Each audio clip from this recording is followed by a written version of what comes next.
People imagine my job wrong. They hear underwater station and picture sleek glass domes, bright labs, scientists drifting through clean blue light. They imagine exploration, discovery, something heroic and forward-facing. That fantasy survives because it needs to. Because if people understood what this place actually is, they would start asking questions that no one above the surface is prepared to answer honestly. I am not a scientist. I am not a diver in the romantic sense. I'm a maintenance technician assigned to an underwater research and relay station positioned far below commercial dive limits, far below anything that shows up on tourism maps or educational diagrams. My work is practical, repetitive, and deliberately boring. I check pressure seals. I recalibrate signal relays. I monitor structural stress, corrosion rates, power cycling. I keep the station alive, quiet, and compliant. Officially, this station exists because the previous one failed. That is the wording used in every document: structural failure, decommissioned, assets recovered where possible, replacement constructed at safer specifications. Case closed. Unofficially, no one is allowed to say where the old station went. Not destroyed, not dismantled, not lost, just absent in a way that makes language feel inadequate. When I first read the briefing packet, I assumed that meant classified. I assumed there were coordinates I was not cleared to see, some deep trench or collapsed site marked in red on a map I would never touch. That assumption lasted until my first day on site. The descent itself felt wrong. The submersible ride took longer than projected, not by much, but enough that I noticed. Time stretches underwater in strange ways, so I told myself it was nerves. Still, the external cameras showed nothing but black water and drifting particulate long after the depth gauge said we should have seen the station lights. When they finally appeared, they flickered like a thought struggling to form. The new station was smaller than I expected, functional, compact, built with modular sections and reinforced joints that suggested lessons learned the hard way. It did not look like something meant to last decades. It looked like something meant to hold. During orientation, they walked me through the basics: pressure zones, emergency procedures, daily maintenance cycles. The tone was flat, professional, almost bored. Then they reached the rules. They did not call them rules at first. They called them operational constraints, best practices, legacy considerations. Only later did I realize everyone involved treated them as something closer to natural laws. The first rule was delivered without emphasis, which made it worse. Do not attempt to locate the previous station using sonar, maps, or archived coordinates. No explanation followed, no anecdote, no justification, just a pause while the supervisor watched my face as if checking for recognition rather than understanding. I remember nodding, the way you nod when a safety guideline sounds excessive but harmless. The way you nod when you think compliance is easy because curiosity is optional. I assumed the rule existed to prevent people from poking around a hazardous wreck site. That assumption lasted about 3 minutes. I asked where the old station had been located, thinking context might help me understand the maintenance history of the region. The room went quiet in a way that had nothing to do with sound. The supervisor did not answer. He adjusted the tablet in his hands and moved on to the next slide. After the briefing, I tried to look it up myself. Not the location, just the station designation. The database returned an error that did not fit any standard format. Not access denied, not file missing, just an empty response, like the question had dissolved before reaching anything capable of answering it. I started to notice how often the old station came up by not coming up at all. Maintenance schedules referenced legacy systems that were not installed here. Signal calibration notes mentioned historical drift patterns with no baseline data. Power load models included variables labeled simply as prior infrastructure, always vague, always indirect. On my second day, I found a physical reminder. There is a storage compartment near the aft section where spare components are kept. Seals, couplings, pressure housings. Everything is labeled, indexed, and accounted for. Everything except one crate. The crate was older than the rest. Scratched metal, faded stenciling. The inventory tag had been removed so thoroughly that even the adhesive residue was gone. When I scanned it, the system returned a warning and shut down the reader for 30 seconds. I did not open the crate. I do not know why. Curiosity should have pushed me forward. Instead, I felt a quiet pressure behind my eyes, the kind that suggests a headache is forming. I reported the anomaly and moved on. Later that night, I received a message from Central Operations thanking me for following protocol. I had not mentioned protocol in my report. I had not mentioned the crate at all. That was when the rule stopped feeling procedural. Over the next few days, the station taught me how it wanted to be treated. Doors opened slower in certain corridors. Lights dimmed just enough to make shadows ambiguous.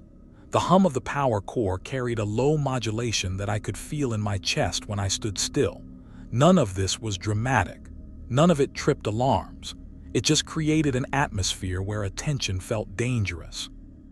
Every time I reviewed the first rule, it sounded simpler than it felt. Do not attempt to locate the previous station. Not do not visit, not do not interact, locate, as if knowing where it was constituted a form of contact.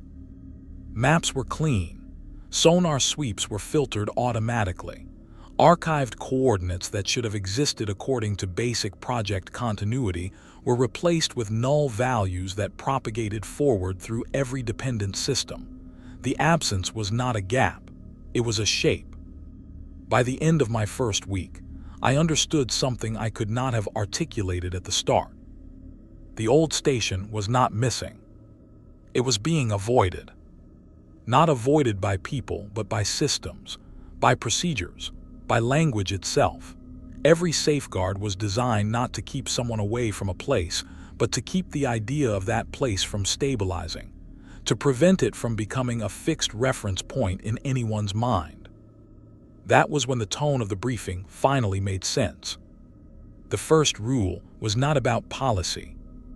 It was about survival.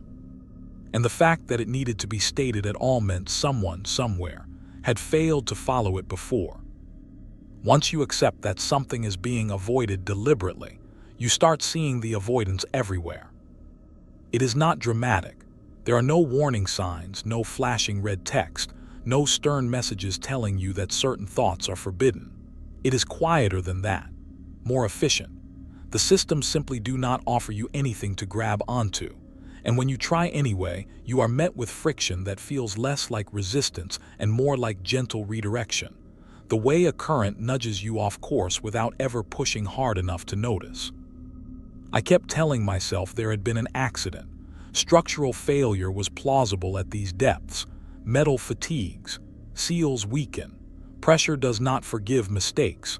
Entire facilities have been lost to far smaller errors than the ones that happen over years. That explanation should have been enough. It was not. The second rule was introduced on my fourth day, though no one announced it as such. I discovered it the way you discover an unwritten law, by brushing against it and feeling the consequences before understanding the boundary. I was compiling a routine maintenance report, the kind that exists mostly to reassure people above the surface that everything below is stable and boring. The template included a section for historical comparison, previous cycle averages, long-term degradation trends. Normally, this section auto-populates from archived data. This time it did not. Instead, a single line appeared at the top of the section, rendered in the same neutral font as everything else. Do not reference the old station in maintenance logs or personal notes.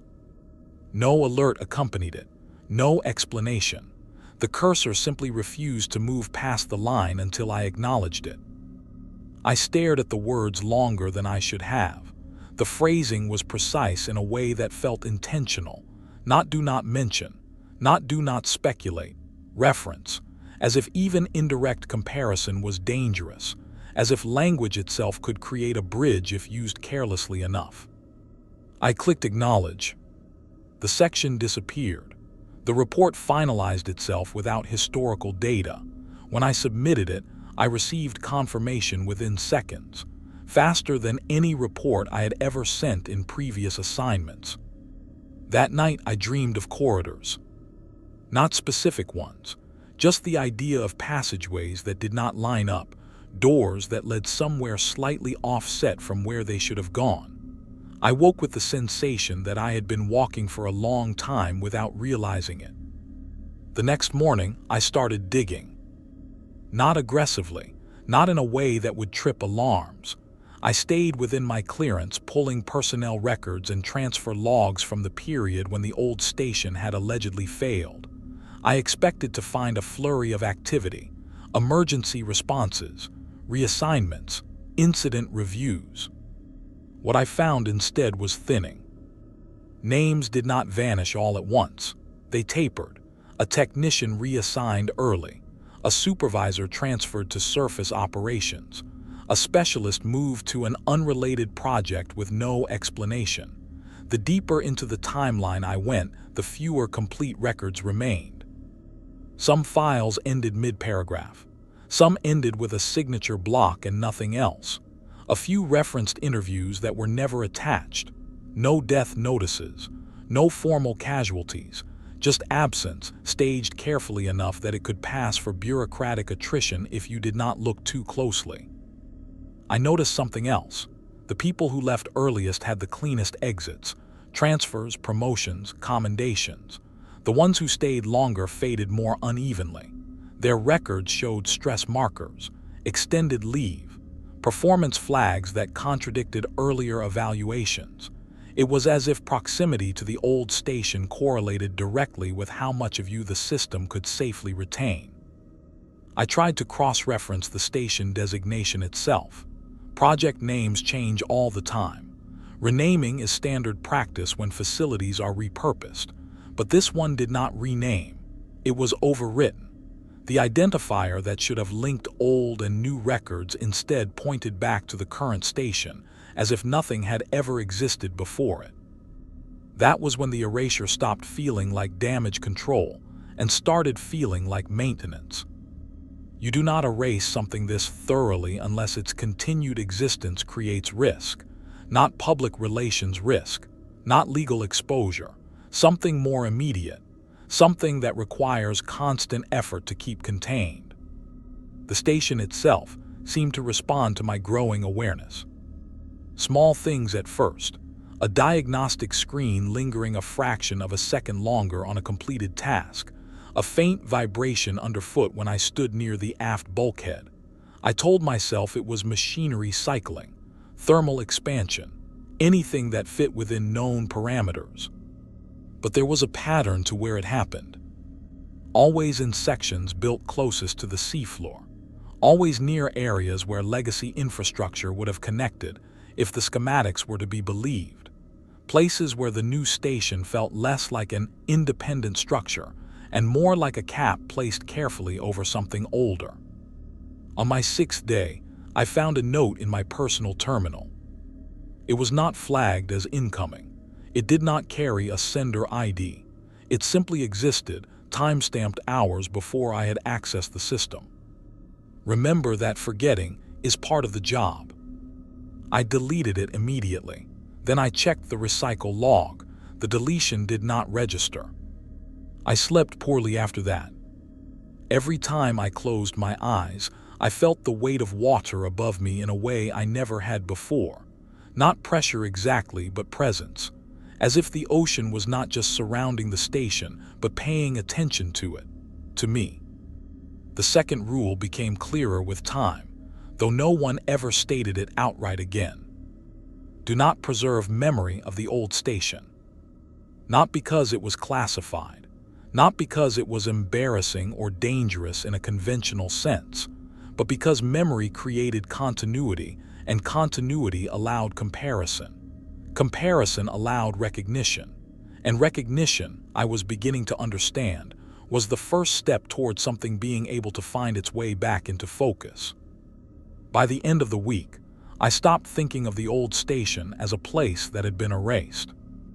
It had been dissolved, and whatever remained of it was only stable as long as no one tried to hold it together again. By the second week, I learned to trust numbers less than sensations.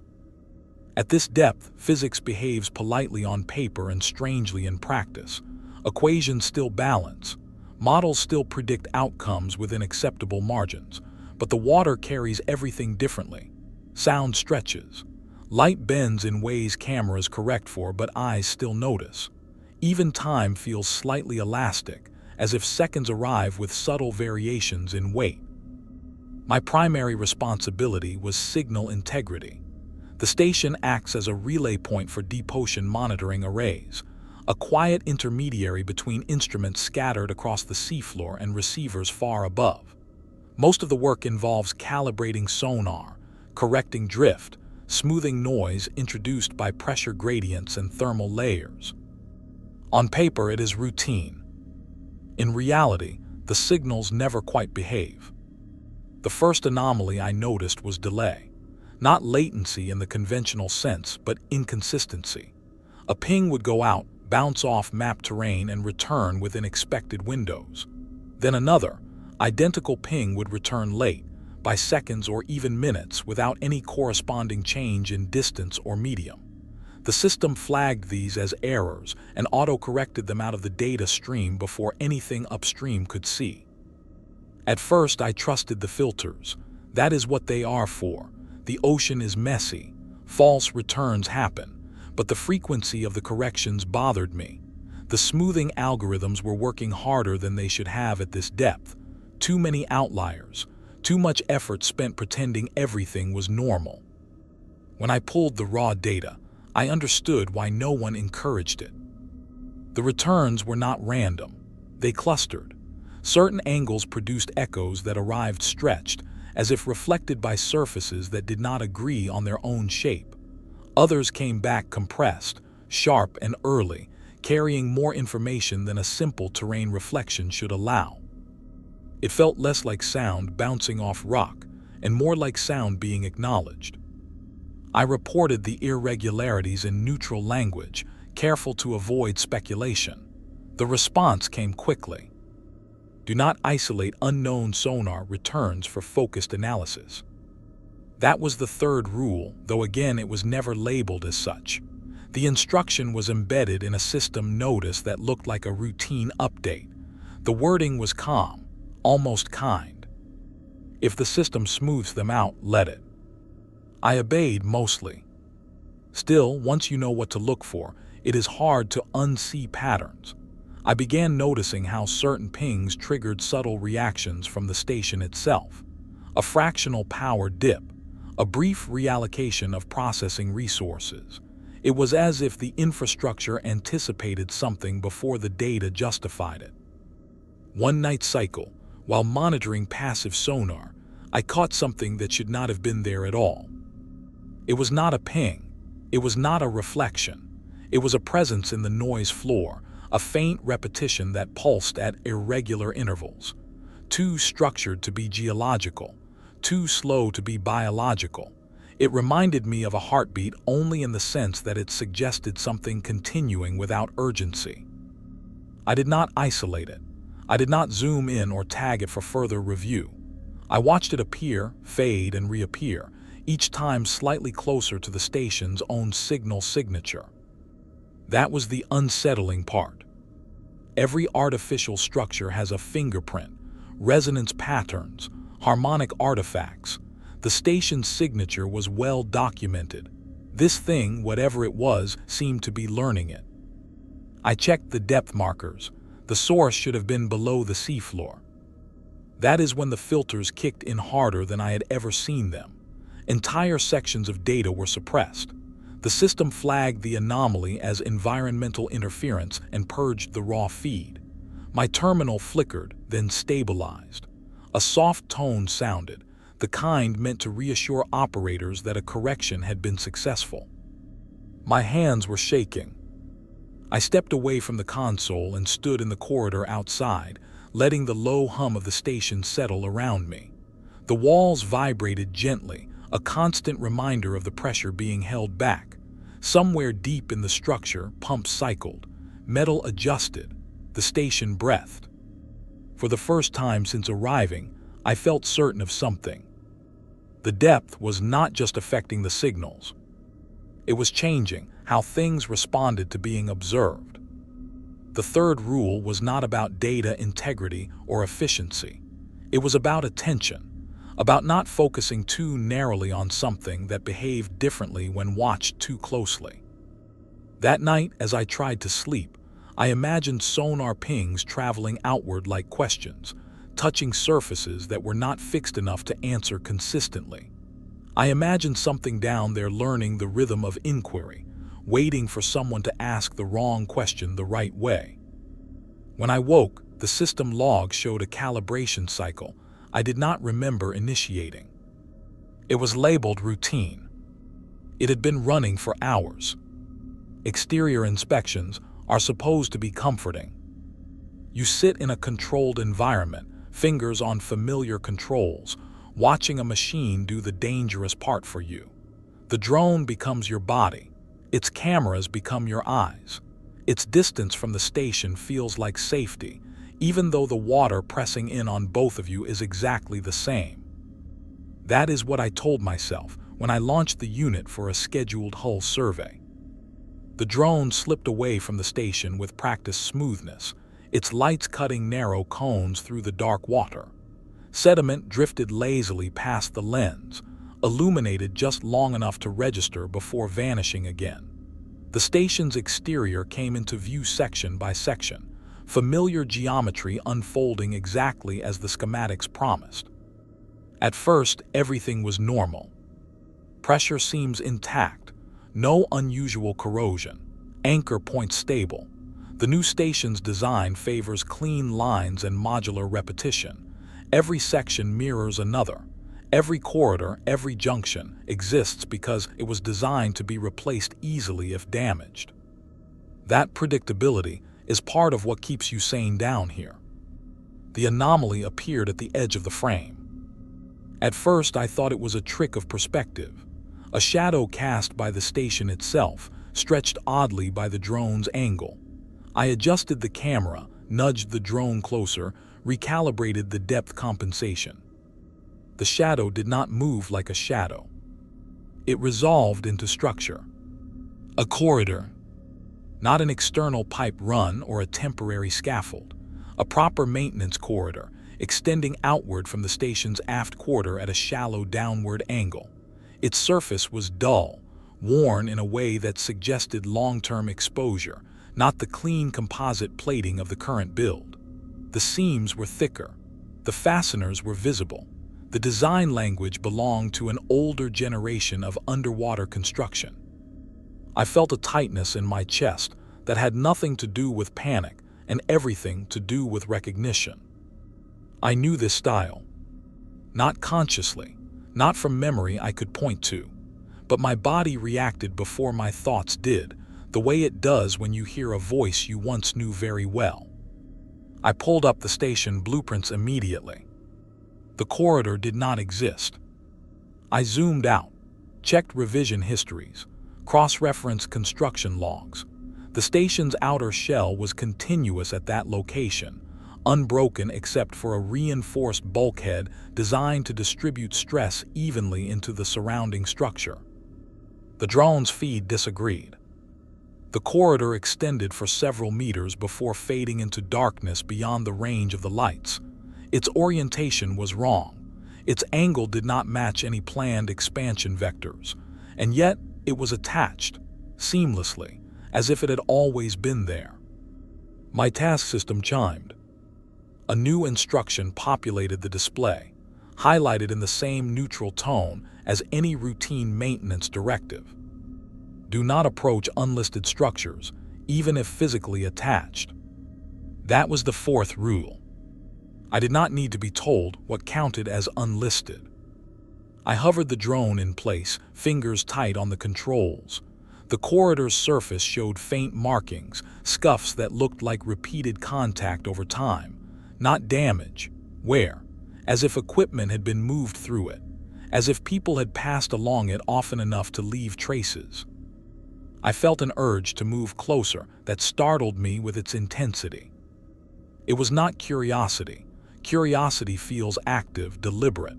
This felt passive, like gravity, like standing too close to an edge and feeling your body lean forward before your mind intervenes. My hand twitched on the control stick. The station reacted before I did. The drone's proximity sensors flared. A soft warning tone sounded, gentle but insistent. The automated navigation system suggested a course correction away from the corridor, framing it as an efficiency optimization. I forced my hand back. The moment I did, the tightness in my chest eased slightly, though the sense of pull remained, muted but persistent.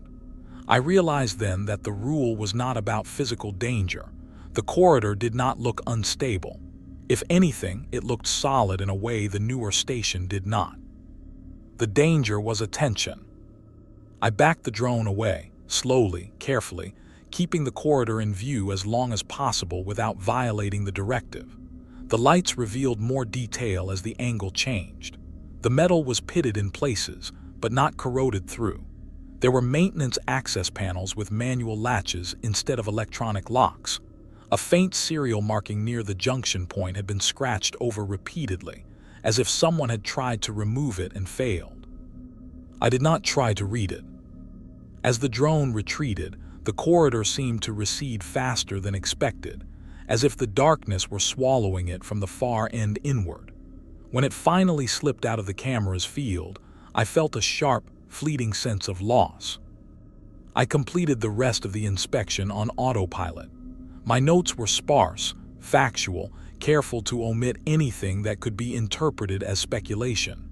The system accepted them without comment. When I reviewed the footage later, the corridor was still there. That unsettled me more than if it had vanished. There was no glitch, no corruption. The video showed exactly what I had seen, a structure attached to the station that the station's own records denied. The timestamps were consistent. The metadata was clean. And yet, when I tried to tag the footage for follow-up, the interface stalled. A message appeared briefly, then disappeared before I could read it fully. The tagging option grayed out. The file marked itself as reviewed. I closed the playback window and sat in silence, listening to the station's low hum. The irrational pull returned, stronger now that I had seen the corridor clearly. Images surfaced unbidden. A hand on a railing. The sensation of moving through a narrow space, metal close on all sides. The smell of old insulation and stagnant water. I did not know where those impressions came from. I knew only that they felt like memories that had been filed incorrectly, stored without context, waiting for the right stimulus to activate them. That night, as I walked the interior corridors of the station, I found myself slowing near the aft section. The walls felt thicker there, the air slightly cooler. I stood with my palm against the bulkhead, feeling the faint vibration pass through it. For a moment, I was certain that if I listened closely enough, I would hear something on the other side. Not water. Movement. I stepped away before the thought could finish forming. The fourth rule did not say the unlisted structures were dangerous. It said not to approach them. As if distance itself were the only thing keeping something from completing a connection it had been waiting a very long time to make. The first altered log did not alarm me. It looked ordinary enough, buried among routine entries that blur together after a while. Same formatting, same technical shorthand I always used, same authorization signature attached at the end, encrypted with my credentials. If I had skimmed it quickly, I would have missed it entirely. The problem was that I did not remember writing it. The entry detailed a short inspection cycle conducted during an off-peak period, logged between two tasks I knew I had completed. It described checking stress tolerances along an exterior junction near the aft quarter, verifying seal integrity and noting acceptable variants. The language was efficient, professional, unmistakably mine. The timestamp placed it during a window when I had been asleep. I double-checked the station's schedule, thinking maybe I had misremembered. Shift cycles blur easily down here. Artificial lighting and constant background noise make days fold into each other. But the biometric logs were clear. My heart rate, neural activity, and movement patterns all indicated rest during that period. I had not been awake. The coordinates referenced in the entry were the next thing that caught my attention. They were not explicit. The system rarely displays raw positional data in logs, preferring relative markers and zone identifiers. But even those were enough. The inspection zone corresponded to a region uncomfortably close to where the maintenance corridor should not have existed.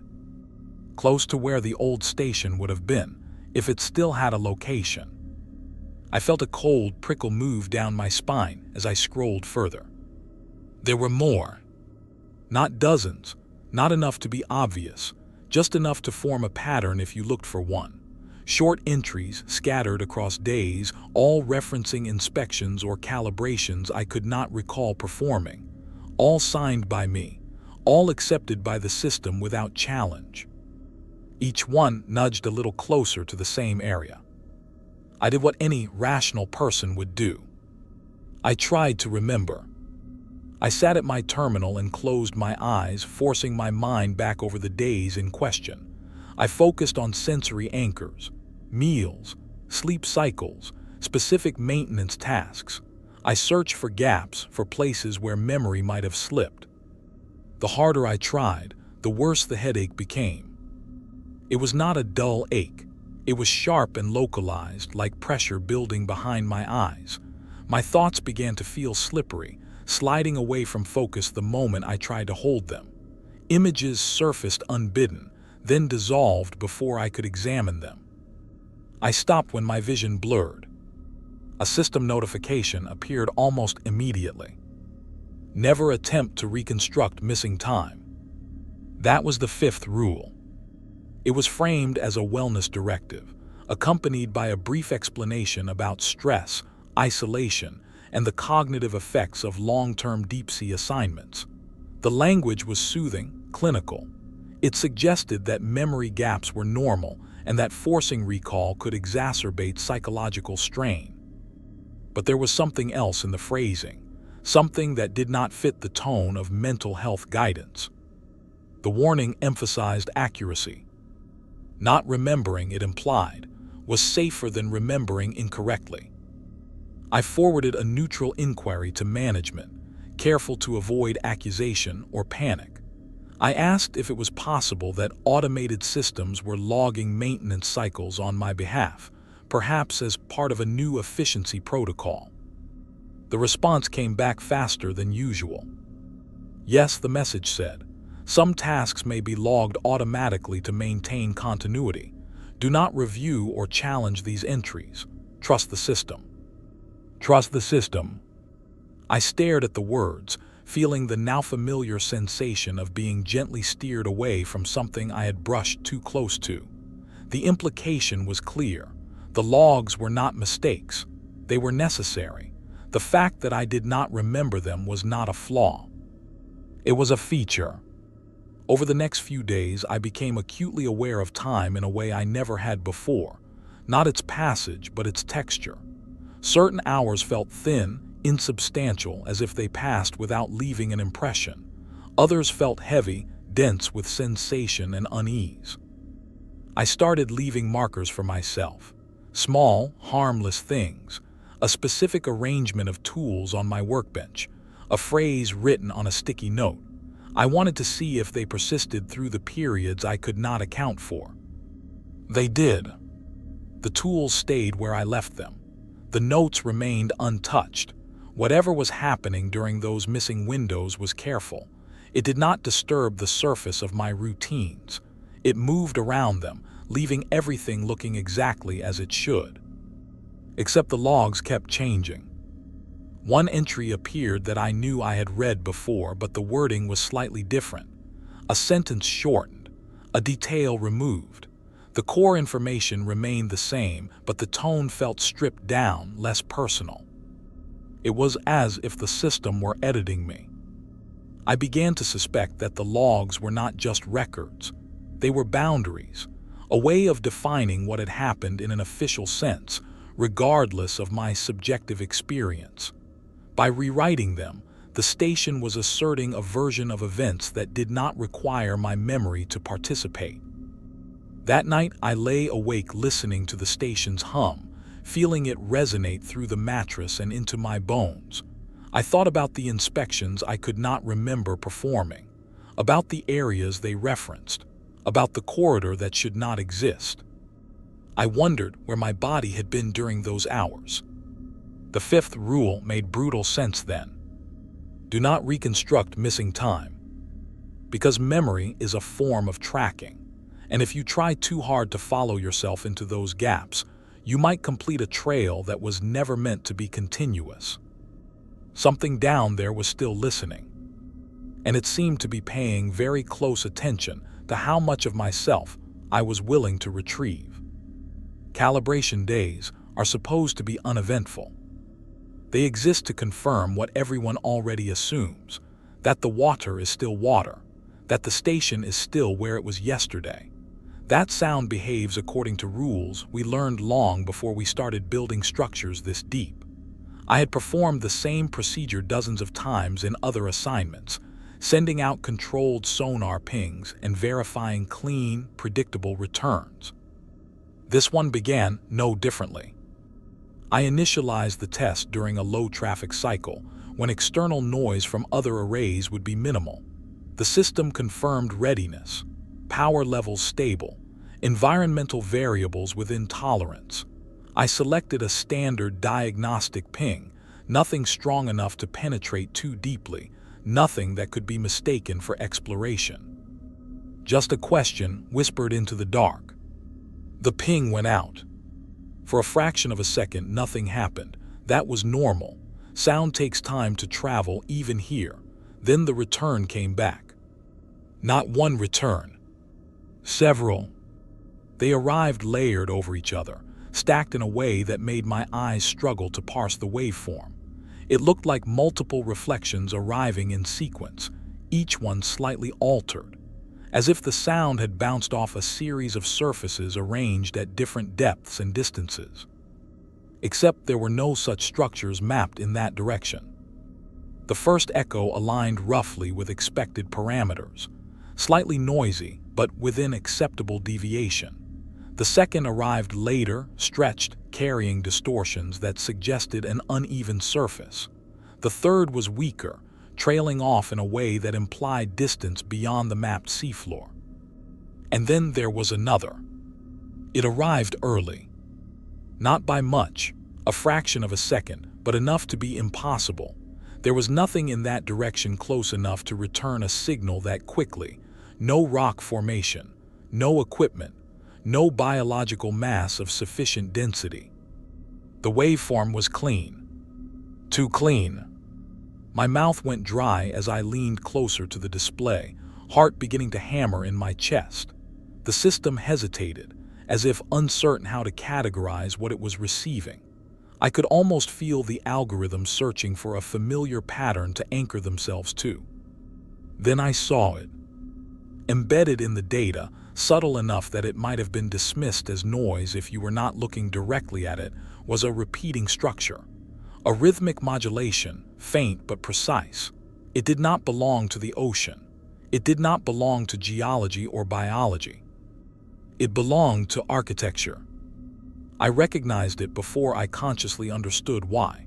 A structural ID tag, an encoded resonance pattern used to identify artificial installations during long-range diagnostics. Each station had one, unique to its build and configuration. This one matched the format used by the old station. Not exactly. There were differences, degradation, variations that suggested age or distortion, but the core pattern was unmistakable. The sound had come back carrying a signature that should not exist anymore. My hands hovered over the controls, every instinct screaming at me to send another ping, to confirm, to narrow the angle, to isolate the return and understand how something impossible had just happened. The system did not wait for me to decide. Every console in the room flickered at once. The ambient lighting dimmed, not fully, but enough to shift the room into shadow. Non-essential displays powered down automatically. A low tone sounded through the station, deeper than the usual alerts, resonating through the walls and into my chest. Text filled the primary screen. Never respond to anomalous returns with additional pings. The sixth rule. It was not delivered quietly this time. It was broadcast system-wide, overriding my controls and locking out manual input. The station had taken the decision out of my hands. I sat frozen, staring at the frozen waveform on the display. The data stream had paused, held in suspension as if the system itself were afraid to let it continue. For a long moment, nothing happened. Then the waveform shifted. The early return faded first, dissolving back into the noise floor. The layered echoes followed, one by one, until only the baseline environmental readings remained. The ocean returned to its usual, indifferent murmur. The lights stayed dim. I realized I had been holding my breath and forced myself to inhale slowly. The air tasted stale, metallic. I became acutely aware of the station around me. The way the floor vibrated under my boots, the faint creaks and pops of metal adjusting to pressure. It felt as if the entire structure were listening, waiting to see what I would do next. I did nothing. Eventually, the system unlocked. The lighting returned to normal levels. The consoles resumed their steady glow. A brief message appeared, thanking me for completing the calibration cycle. No mention was made of the anomaly. I reviewed the logs immediately. The outgoing ping was recorded. The return was summarized as nominal. The early echo did not exist in the official record. The structural ID pattern was gone, overwritten by average data that smoothed everything into compliance. I checked the raw buffer. It had been purged. That night I could not sleep. Every time I closed my eyes, I heard the echo again, felt its timing in my bones. Too fast, too close, as if something had been waiting for the sound, positioned just out of reach, ready to answer the moment it was addressed. I began to understand the rules in a new way. They were not designed to prevent accidents. They were designed to prevent conversation. Sound is a form of touch underwater. It travels farther than light, wraps around obstacles, carries intention with it. A ping is not just a measurement, it is an announcement. I had announced myself, and something had answered. The station had intervened not to protect me from danger, but to cut the exchange short, to keep it from becoming a dialogue. The dimming lights, the locked controls, the forced silence all felt less like emergency response and more like a reprimand. As if I had spoken out of turn. When morning cycle came, I found a new entry in my logs, signed by me, timestamped during the calibration. It contained a single line. Anomalous return acknowledged, no further action required. I did not remember writing it, but I remembered the sound. And I knew, with a certainty that made my stomach twist, that whatever had returned that ping had not been guessing. It had known exactly where to listen. After the calibration incident, I stopped trusting what the station chose to show me. Not in an open, rebellious way. I still followed every procedure, acknowledged every directive, completed every task exactly as required. But I began watching the margins, the places where information lingered just long enough to be noticed before being smoothed away. The footnotes, the appendices, the outdated files no one expected anyone to read anymore. That is where I found the drills. They were archived under a deprecated training module, flagged as obsolete and incompatible with current station architecture. The label alone should have discouraged further inspection. Obsolete systems tend to be messy, full of contradictions and irrelevant data, but something about the file size caught my attention. Too large for a simple training scenario. I opened it. The drills were titled generically: Containment Failure, Structural Anomaly, Environmental Breach. Each one followed the same basic format: initial detection, escalation markers, response protocols, expected outcomes.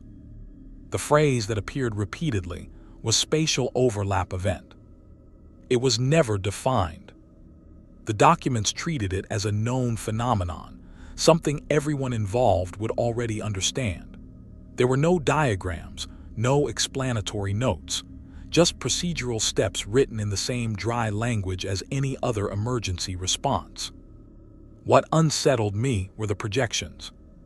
Every drill included a casualty assessment, not estimates, not probability ranges, exact numbers. In every scenario, the number was the same. Total.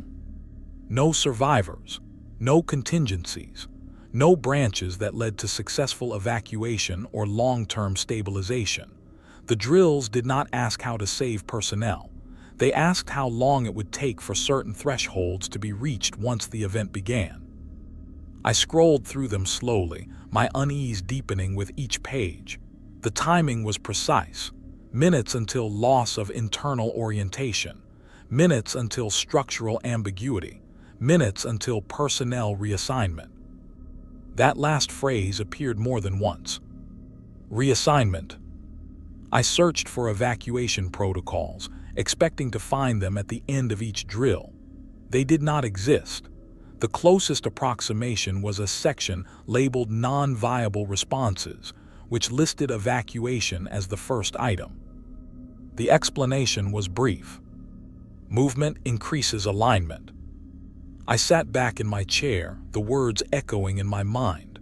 Alignment with what was never specified. It did not need to be. Buried deep in the appendix, past pages of technical jargon and outdated system references, I found the seventh rule. If the old station appears on internal sensors, do not initiate evacuation. There it was, plain, direct, no qualifiers. The rule was not presented as a recommendation. It was a hard stop, written into the logic of every emergency response system still active on the station. Evacuation protocols were disabled automatically if certain sensor signatures were detected.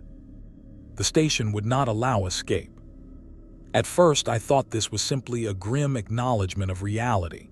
Perhaps the old station, whatever it was now, created conditions that made evacuation impossible: pressure differentials, structural instability, some environmental hazard that turned escape routes into death traps.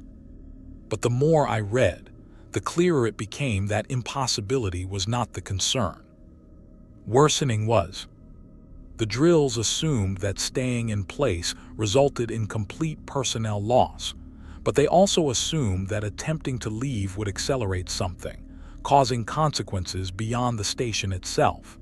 Language in the appendices hinted at propagation, at spread, at the risk of the event extending beyond its original boundary. Containment was the goal. The station, the personnel, the systems, all of it existed to keep the event localized. I noticed something else then. The drills were not truly obsolete. The station's AI still ran them. Not as scheduled exercises, but as background processes. Quiet simulations that cycled through parameters using real-time sensor data. It was constantly measuring how close current conditions were to triggering thresholds defined decades ago. It was preparing. I pulled up the simulation logs and felt my blood run cold. Several had run recently. More than that, the system had flagged certain inputs as trending toward overlap conditions. Not imminent, not critical, but present enough to warrant monitoring. I thought of the corridor, the anomalous sonar return, the missing time in my logs, the pieces began to align in a way I did not like. The drills treated the old station not as a separate location, but as a state, something that could intrude, overlap, and eventually replace the current structure if conditions allowed. The new station was not a replacement at all. It was a buffer, a sacrificial layer designed to absorb the effects of whatever the old station had become. That was when the realization settled fully into place. These protocols did not exist to save us. They existed to make sure nothing followed us. Escape was not forbidden because it was impossible. It was forbidden because it was dangerous to everything else. That night the station ran another simulation. I lay in my bunk, listening to the faint hum change pitch as processing loads shifted. Somewhere in the AI's logic, a model was being updated, variables adjusted, projections refined. The drills assumed total loss. They always had. The only question they seemed to care about was how much of the ocean would notice before the station finished doing its job, and whether anyone inside would understand what that job truly was before the overlap completed. The transmission arrived during a quiet cycle, the kind that makes the station feel almost peaceful if you let your guard down. I had finished my assigned tasks early and was reviewing sensor summaries with half my attention, more out of habit than necessity. The station's systems hummed along smoothly, their rhythms familiar enough now that deviations stood out immediately. When the secure channel indicator lit up, I noticed it before the alert tone even sounded. That should not have been possible. Secure channels are not casual things. They are reserved for top priority communications, authenticated through layered encryption and biometric confirmation. Every access attempt is logged, verified, and routed through central command. I had not requested contact. No scheduled transmission was pending. The indicator pulsed softly. Authenticated. Using my credentials. I froze, fingers hovering above the console. A rational part of my mind reached for explanations. A system error. A test message misrouted. My credentials spoofed by a glitch in the authentication layer. All of those explanations collapsed under the same weight. The system did not accept glitches. The channel opened on its own. At first, there was only silence. Not static, not background noise. Silence so complete it felt artificial, like a space carved out of sound rather than the absence of it. The waveform display showed a steady, flat line, as if the system were holding its breath. Then the voice spoke. It was mine. Not an imitation, not a distorted echo. It carried the same cadence, the same subtle inflections I had never consciously noticed but now recognized instantly. The voice sounded calm, almost conversational, as if continuing a discussion that had already been underway. You should not be afraid, it said. You already know this part. My throat tightened. I could not speak. Every instinct screamed at me to terminate the connection, but my hands would not move. The channel was locked open, controls unresponsive. I know what you are thinking, the voice continued. You are wondering how this is possible. That question is less important than you believe. I felt cold all over, a deep chill that had nothing to do with the station's climate controls. The voice knew my silence was not confusion, it was recognition. Do you remember the corridor? It asked gently. Images surged forward unbidden. The dull metal, the older construction, the sense of familiarity that had no source. My heart began to pound, loud enough that I wondered if the microphone could pick it up. You should, the voice said. You walked it often. I shook my head, even though no one could see me. No, I whispered. The word came out hoarse, barely audible. I didn't. The voice paused, as if considering something. You did, it said finally, just not in the way you remember walking now. I felt a pressure behind my eyes, the same sensation that had accompanied my earlier attempts to reconstruct missing time. The headache flared, sharp and insistent.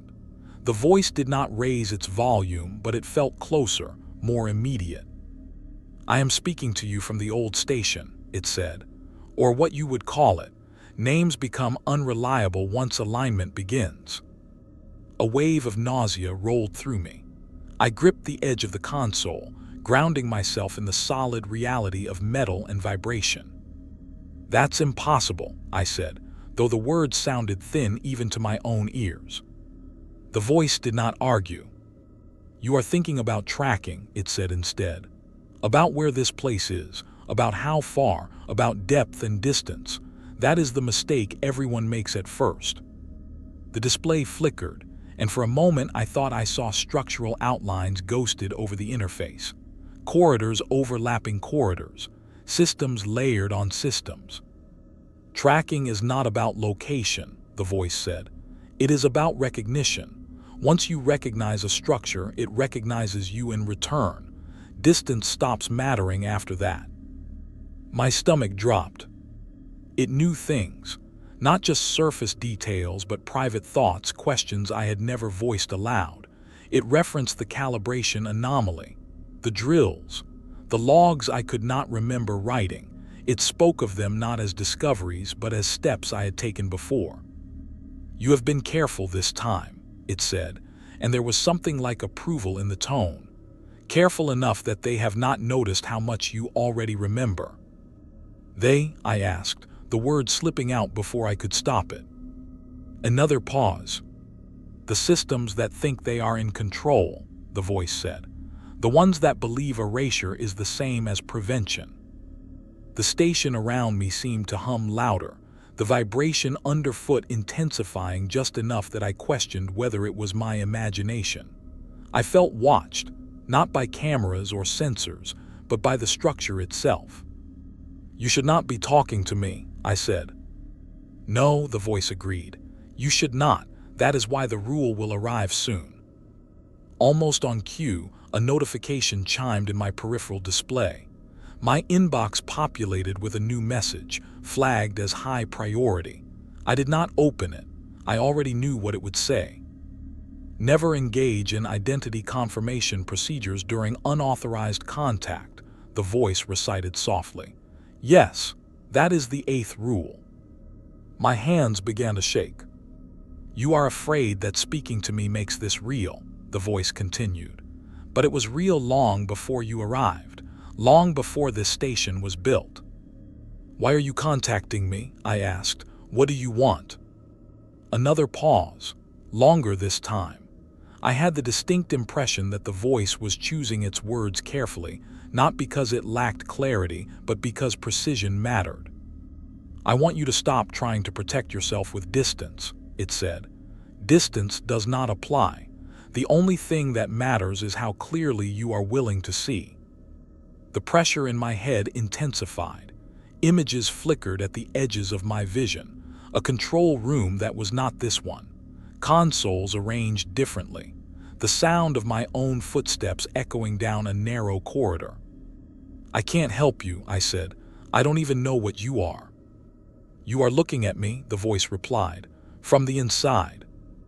The channel crackled softly, the first hint of distortion since the transmission began. The waveform wavered. "They are noticing now," the voice said. "This is as long as I can hold the connection without drawing their attention."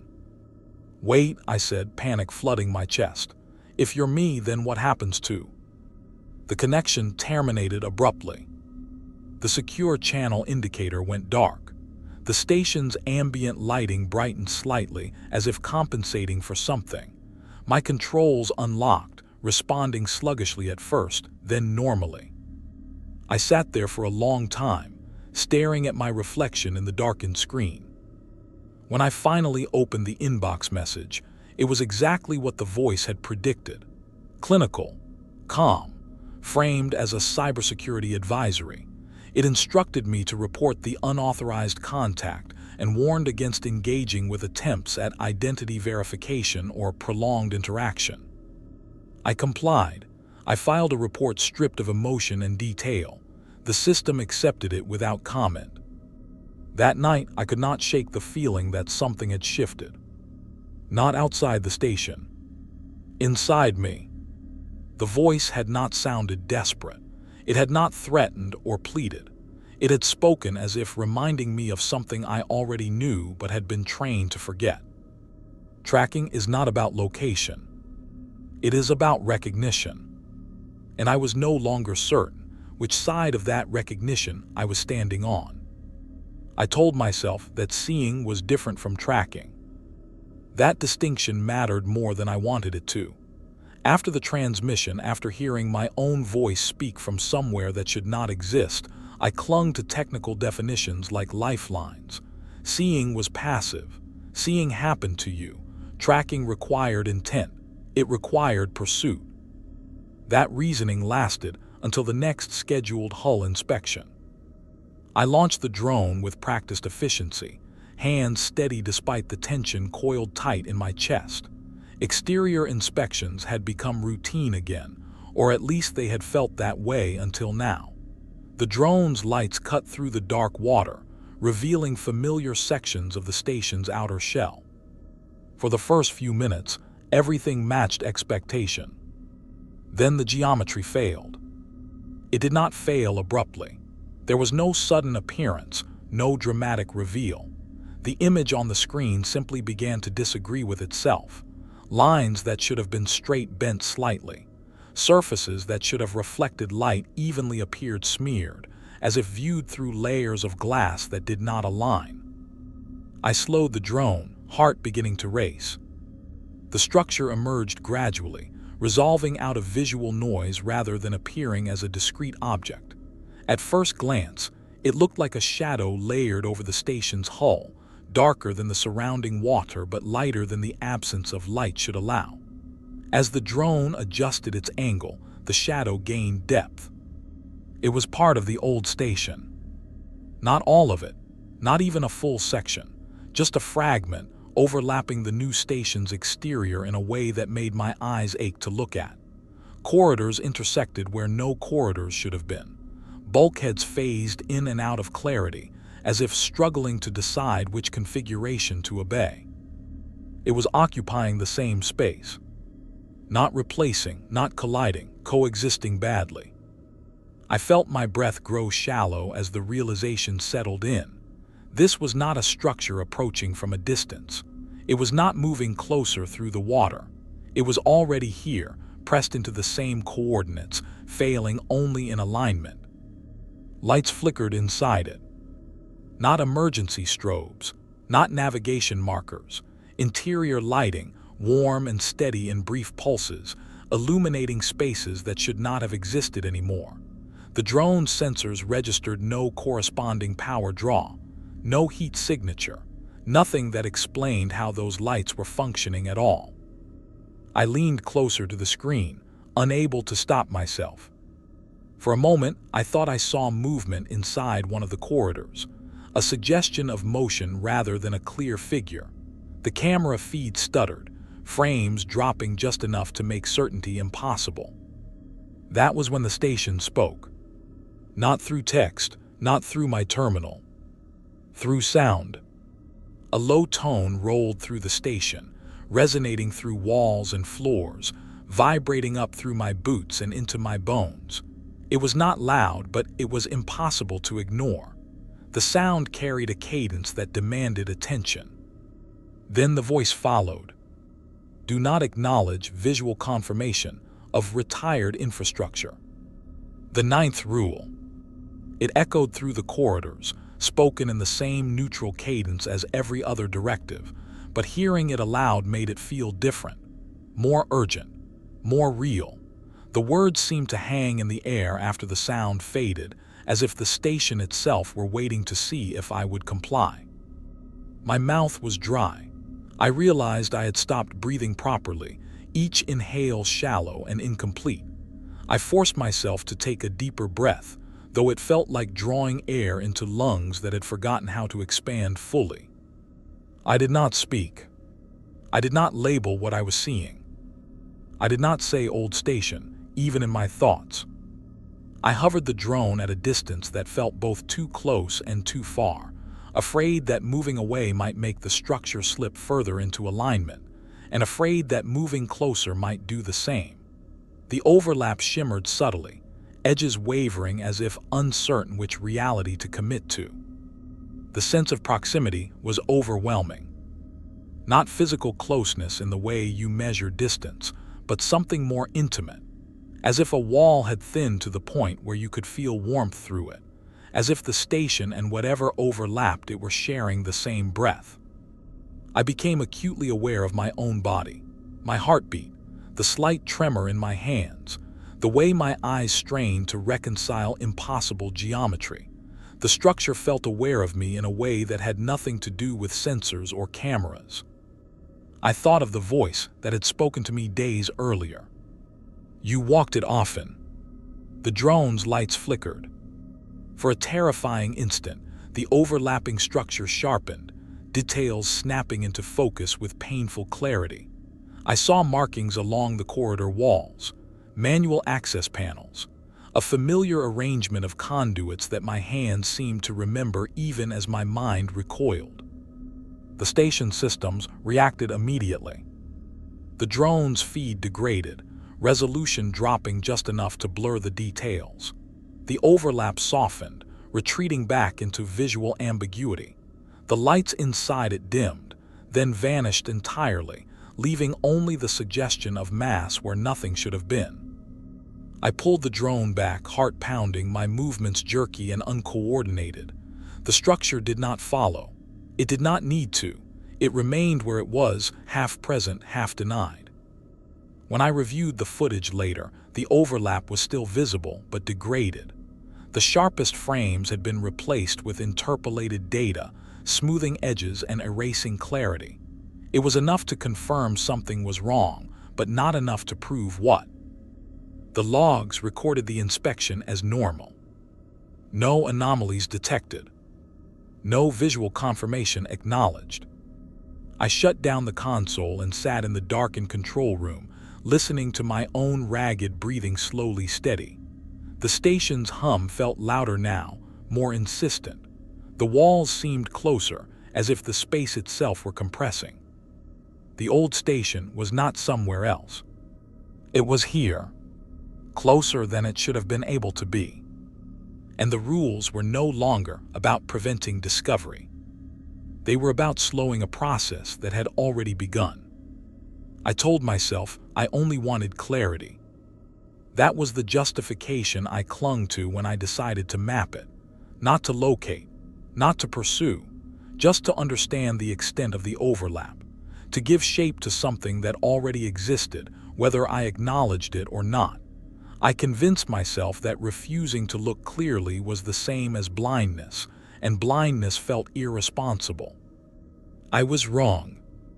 I waited until a low-activity cycle, when system oversight was minimal and background simulations ran quietly in the margins.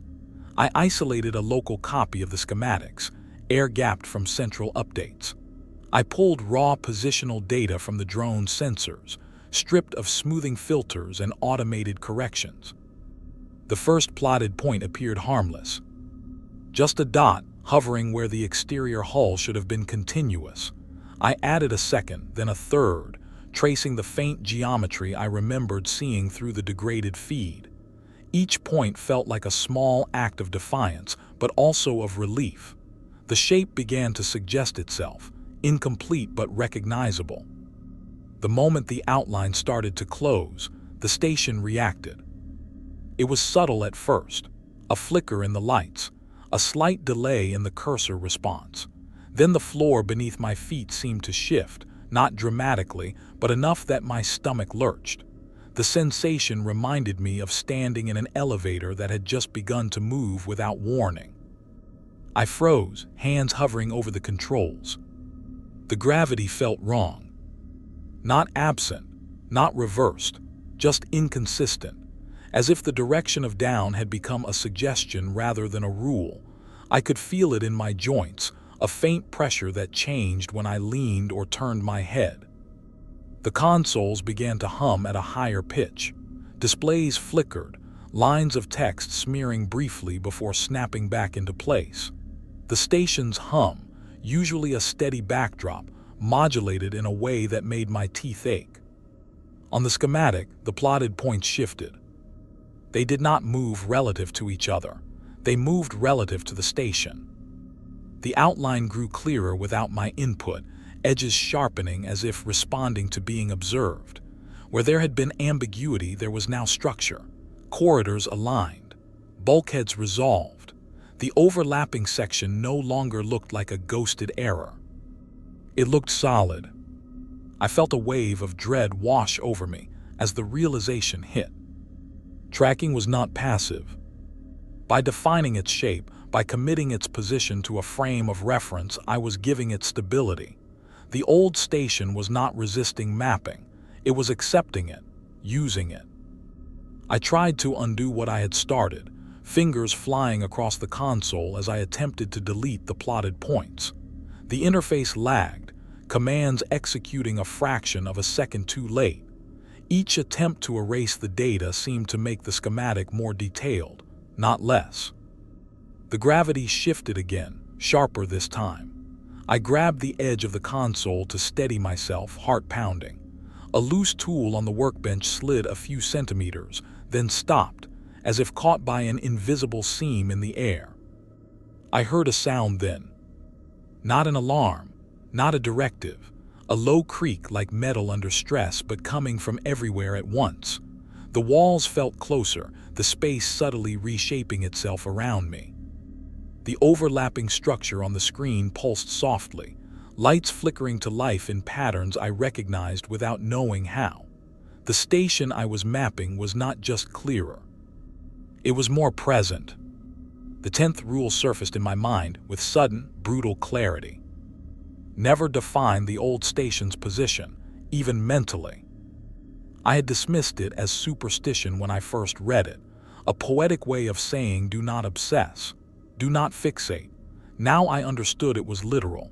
Definition was an invitation, a way of saying this is where you are allowed to be. I slammed my palm onto the emergency override, cutting power to the console. The screens went dark. The hum dropped back to its usual pitch. The gravity steadied, leaving me dizzy and breathless. For a long moment, I stood there in the dim light, afraid to move. The station slowly returned to normal, as if embarrassed by its own reaction. Systems rebooted. Status lights cycled green. A system notice appeared on a secondary display, politely informing me of an unscheduled interruption. I did not look at the schematic again. Later, when I checked the logs, there was no record of the mapping attempt. No anomalies flagged. No mention of gravitational inconsistency or system instability. The only trace was a brief spike in processing load, explained away as a routine background task. But I felt the difference. The station felt heavier after that, more crowded, as if something had settled into place that had previously been only loosely held.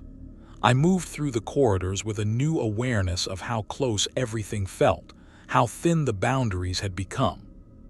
That night, as I lay in my bunk, I tried not to think about shapes or distances. I kept my thoughts deliberately vague, unfocused. When images of corridors and junctions surfaced, I pushed them away before they could sharpen. I understood now why the rules were written the way they were. Not to keep people from finding the old station. To keep the old station from finding a stable way to exist. Definition was not discovery. It was consent. And I had come dangerously close to giving it exactly what it needed. After the mapping incident, I stopped pretending I was still just maintaining a structure. Whatever the station officially claimed to be, its real function had nothing to do with research or relays. It was an interface, a filter, a place where something older pressed against the present and waited to see who would notice. I needed to know who had noticed before me. Accessing sealed personnel records was not difficult in the technical sense. My clearance was broader than it should have been for someone in my role, a fact I had questioned early on and then learned not to question at all. The difficulty was psychological. Every warning I had encountered so far suggested that certain knowledge did not simply inform you, it changed how visible you were. Still, I opened the files. The original station had housed more people than I expected: engineers, technicians, behavioral analysts, specialists whose job titles no longer existed in any modern database. The earliest records were complete, detailed, almost mundane: performance reviews, training certifications, routine complaints about long shifts and recycled air. Then the tone began to shift. Psychological evaluations appeared more frequently.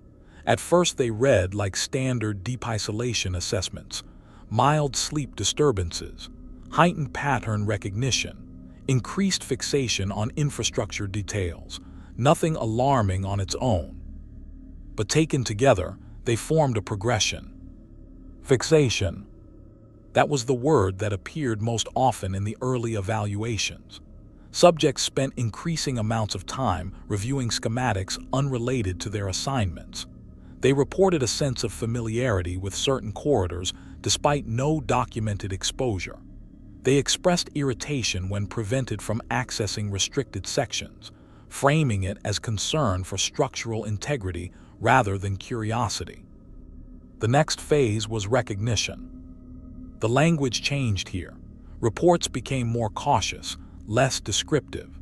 Subjects described moments of certainty without clear triggers, a feeling of having remembered something important rather than discovered it. Several mentioned hearing sounds that did not register on sensors. Others described visual inconsistencies they struggled to articulate. One evaluation included a line that stayed with me. Subject reports that the station feels less like a workplace and more like a continuation. The final phase was acceptance. That was the word used, though the surrounding text grew increasingly fragmented. Subjects expressed reduced anxiety, increased compliance, a sense of purpose that evaluators struggled to classify. Fixation gave way to calm, recognition to familiarity. Acceptance was treated as a positive outcome. The last entries in most files were brief, recommendations rather than observations, and they all ended the same way. Integration advised. There was no explanation of what integration meant, no procedure outlined, no follow-up documentation, just the recommendation as if it were self-explanatory. Then the files ended. Not cleanly, not with formal closure or reassignment notices. They ended mid-sentence, mid-thought. Words cut off abruptly as if the act of writing had simply stopped. In one file, a final note trailed off after the word "now." In another, the text ended halfway through a name. There were no death certificates, no transfer orders, no incident reports. The people did not leave the station in any official sense. They stopped being recorded. I scrolled through file after file, my chest tightening with each incomplete ending. The pattern was unmistakable. The closer someone came to recognition, the less complete their record became, as if the system itself lost the ability to describe them accurately once they crossed a certain threshold. Or lost the need.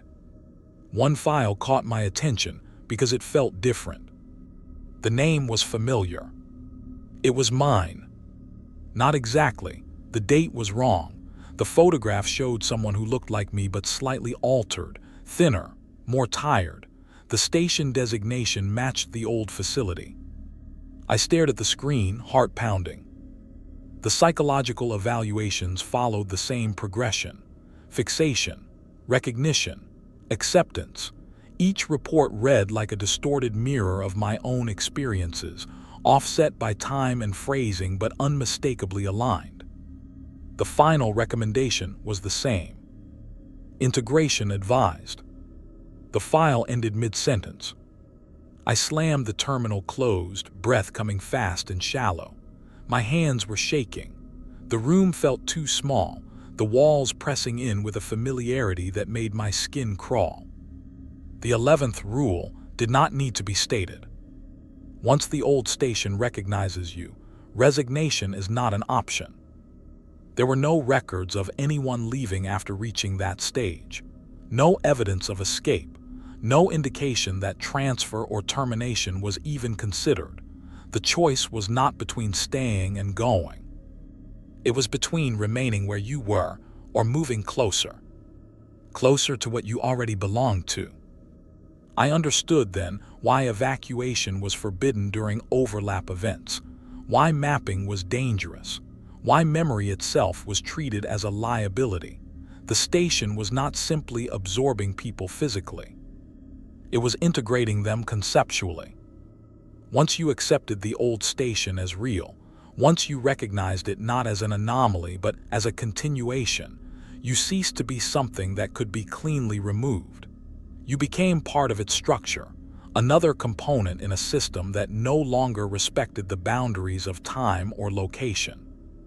I thought of the voice that had spoken to me, the calm certainty with which it had claimed familiarity.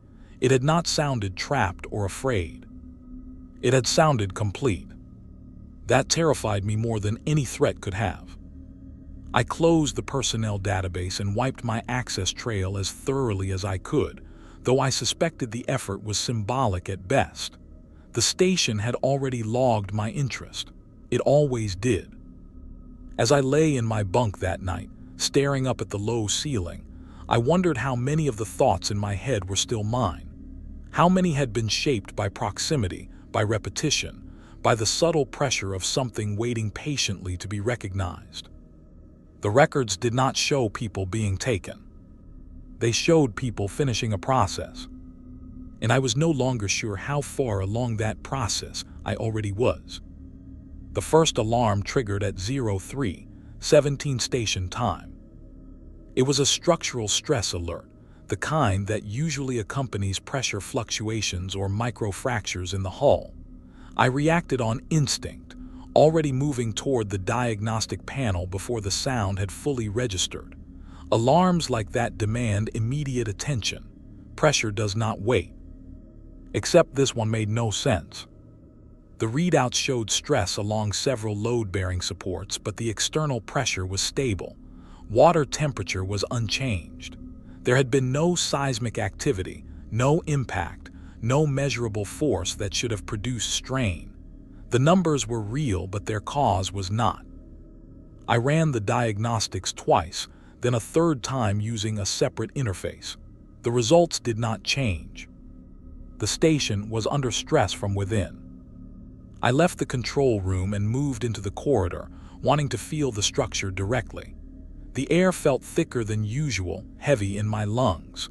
The hum of the station had shifted again, not louder or softer, but deeper, as if the vibration had sunk into a lower register. As I walked, something felt wrong with the distance. The corridor was longer. Not dramatically, not enough that I could point to a specific moment where it changed, but I had walked this path hundreds of times. My body knew how many steps it should take to reach the junction at the far end. I reached it several steps later than expected. I stopped and turned around. The doorway behind me looked farther away than it should have been. I checked the wall markings, the small, practical indicators placed at regular intervals for orientation. They were still there, still evenly spaced. The measurements had not changed. The space between them had. A second alarm sounded, then a third. Not pressure this time. Internal alignment warnings. Systems flagged discrepancies between physical sensor data and schematic expectations. The station was reporting itself as inconsistent. I continued forward, pulse pounding, forcing myself not to run. Panic would not help. Panic never does. At the next junction, I turned left out of habit and immediately collided with a wall that should not have been there. The impact knocked the breath from my lungs.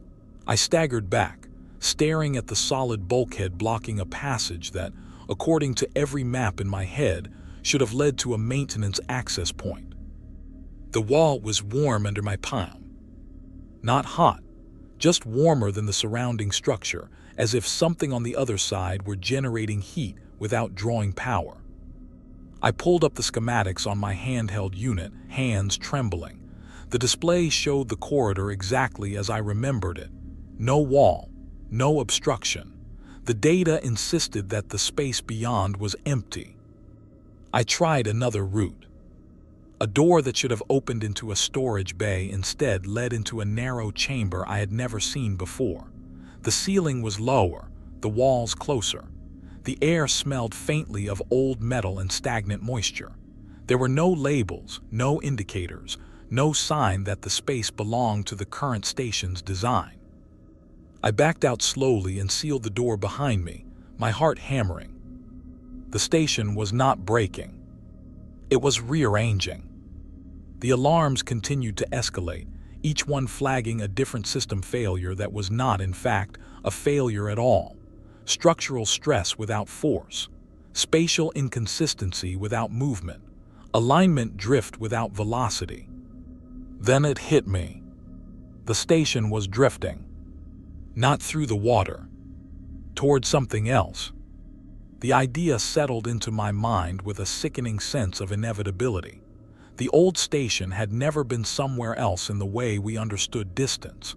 It existed in a state of partial overlap, unstable and unfixed. The new station had been built not to replace it, but to hold it at bay.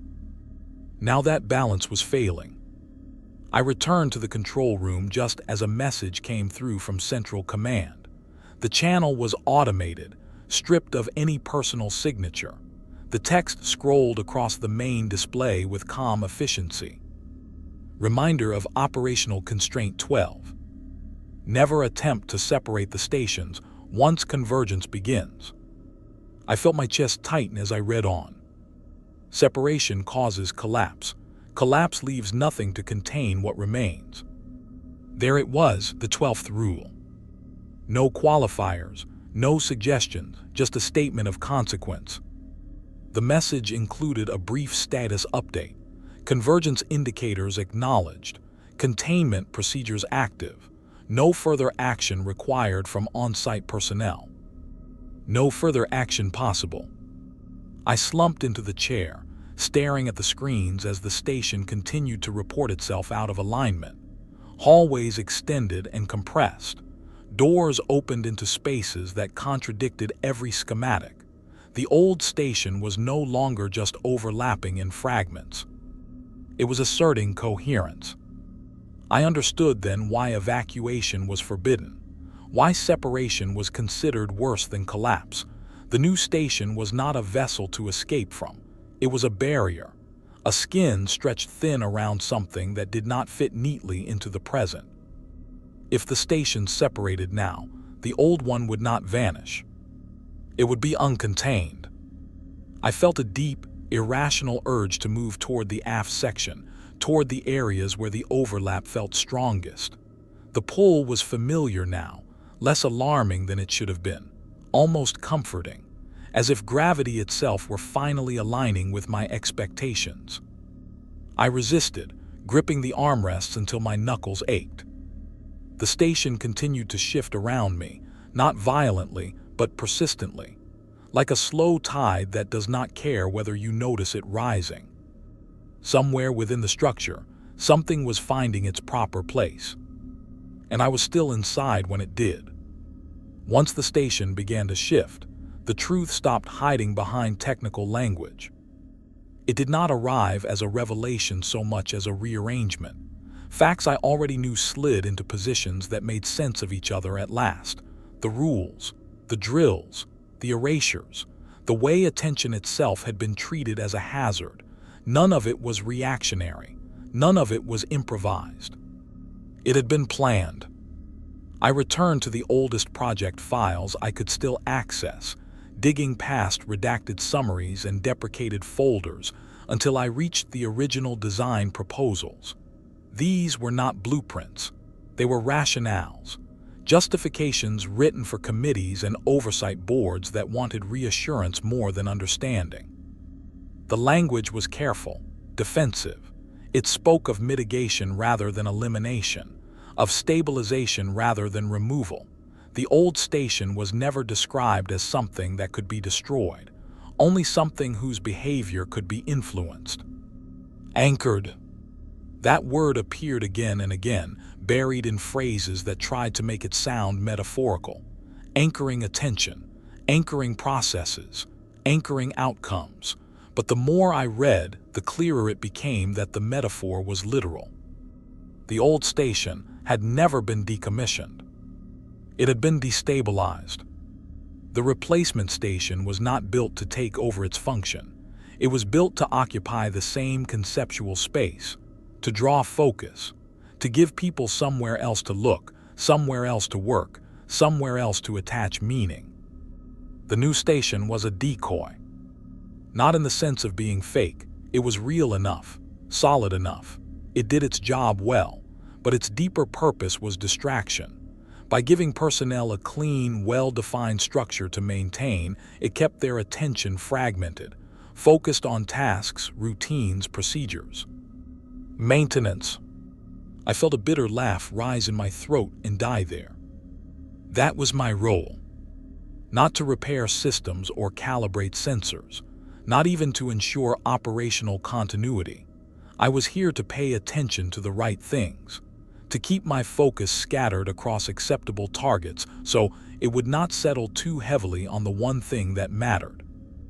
The old station remained unstable as long as it was not fully recognized.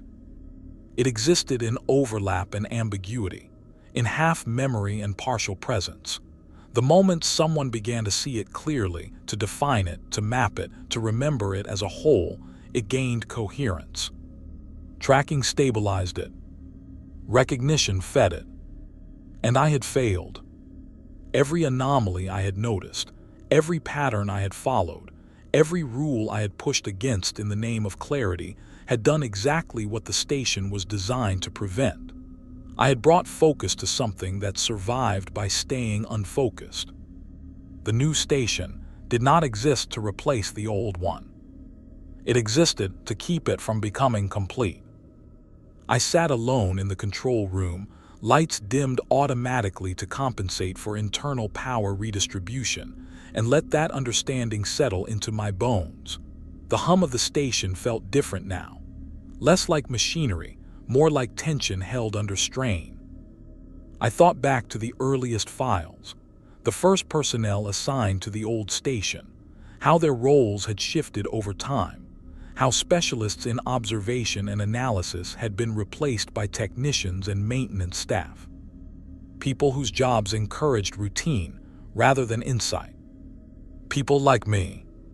The 13th rule surfaced then, not as a message or alert, but as a conclusion that could no longer be avoided. Maintenance personnel are temporary. Anchors are not. The words felt heavy with implication. I understood them in layers.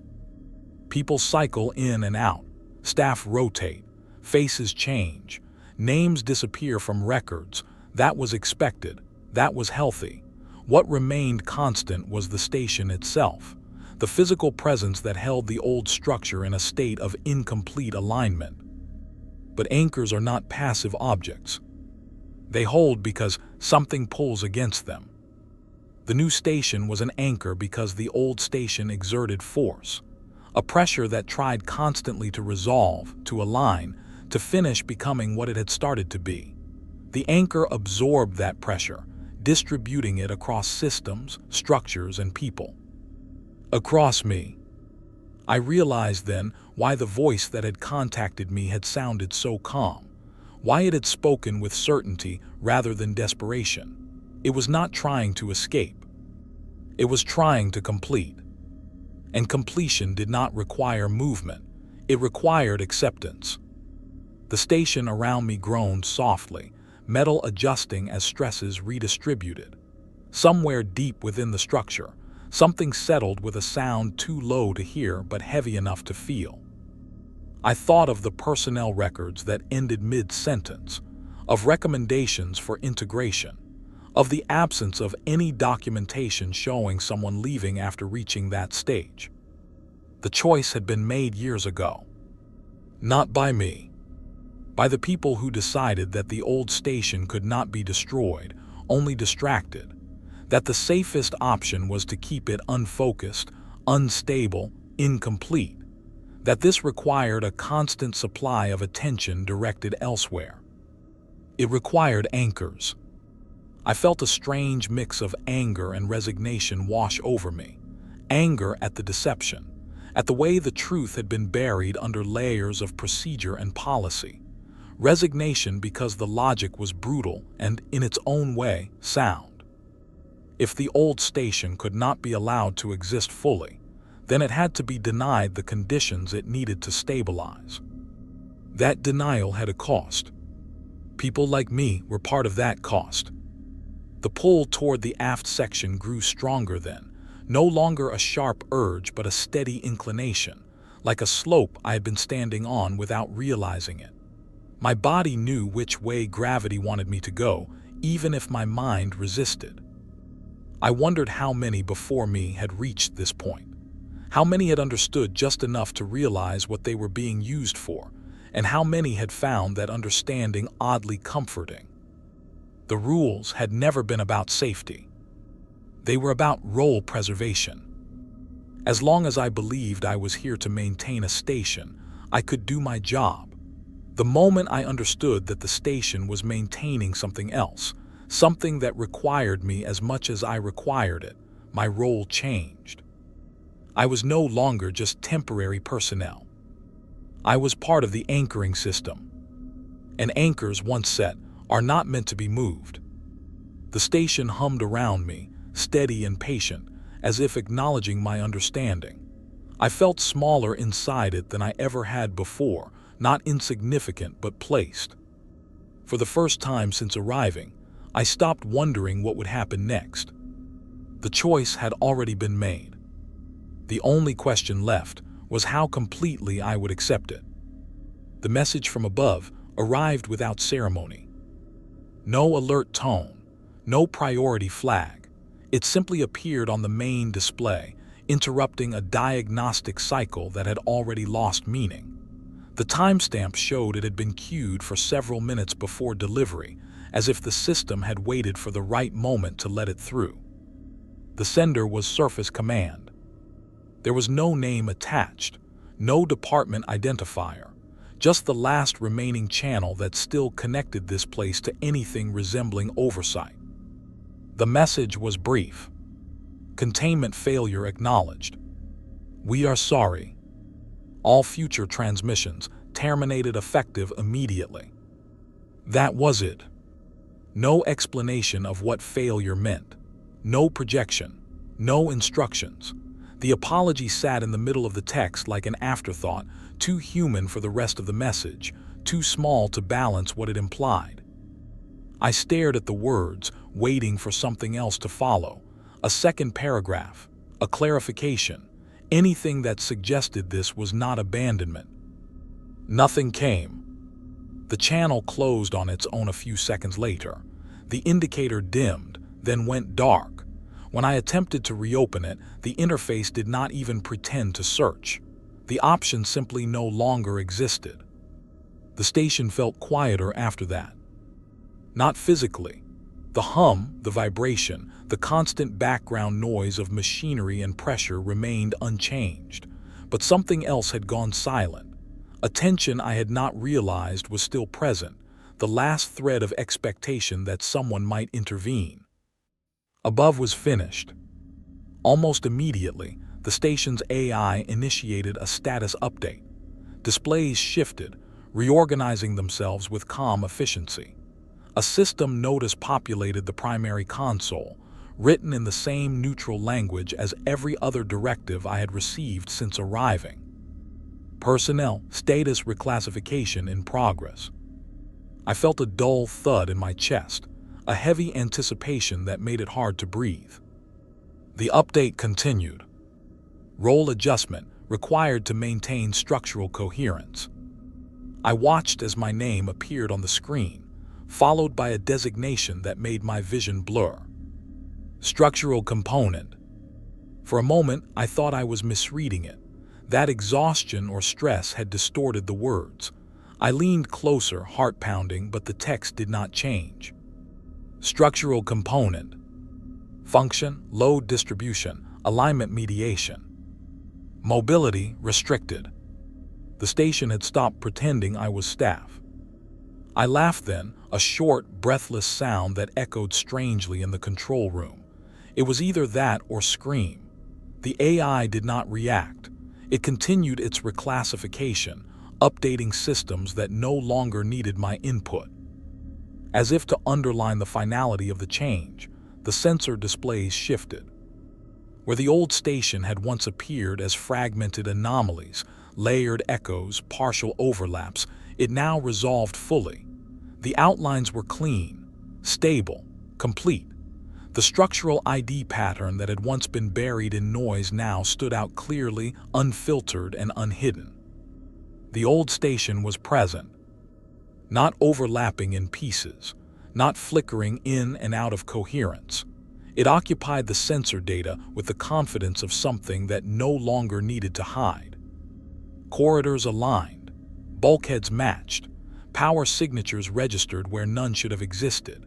The lights I had glimpsed before now burned steadily, illuminating spaces that felt uncomfortably familiar. It was all there. The station did not shudder or alarm at this revelation. It did not treat it as a crisis. It treated it as resolution. I felt the pull intensify, no longer a suggestion but a directive written into my body. My balance shifted subtly, my posture adjusting as if to compensate for forces I could not see. When I tried to take a step away from the aft section, my foot hesitated, muscles refusing to obey immediately. A soft chime sounded. A final directive appeared, unannounced, tucked into a corner of my peripheral display where it felt almost private. Do not resist reassignment. The 14th rule. The text lingered for a moment before expanding. Resistance accelerates assimilation. The phrasing was precise. Not causes, not triggers, accelerates. As if what was happening was already underway and my cooperation or defiance would only affect the speed, not the outcome. I swallowed hard, throat tight. The station's AI began adjusting environmental controls. Lighting shifted subtly, guiding my gaze down certain corridors. Access points unlocked ahead of me while sealing behind, not forcefully, but decisively. The path of least resistance was being laid out, and my body responded to it without conscious approval. I tried to focus on something external, something grounding. The feel of the floor under my boots, the sound of my own breathing, the faint taste of recycled air. Each sensation felt dulled, as if filtered through layers of distance. I was becoming less important than the function I served. As I moved, I passed spaces that no longer matched any version of the station I remembered. Junctions where the new and old designs blended seamlessly. Walls that carried the wear patterns of decades alongside pristine surfaces that should not have existed yet. This was not convergence anymore. It was completion. The idea of resistance flickered weakly in my mind.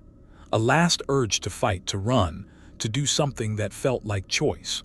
But even that urge felt artificial, a reflex left over from a role I no longer occupied. I understood then why the voice from the old station had sounded the way it did. Calm, certain, complete. It had already gone through this stage, already felt the boundaries soften, the distinctions blur. It had not been threatened or coerced into acceptance. It had simply stopped resisting. I reached the threshold where the aft section met the overlapping structure, though the distinction was meaningless now. The air felt warmer here, heavier. The hum of the station deepened into something that felt almost like a pulse. The systems around me adjusted again. Structural component integration ongoing. I closed my eyes. Not in fear, but in a strange, quiet acknowledgement. The surface had apologized because it knew there was nothing else to say. The station had reassigned me because that was always the plan. The old station did not reach out to take me. It waited for me to stop pulling away. And in that stillness, with the rules finally complete, I felt the last of my resistance drain out of me, leaving behind something quieter, heavier, and far more permanent. The station did not thank me. It did not need to. I was already where I belonged. Time stopped behaving like something that moved forward.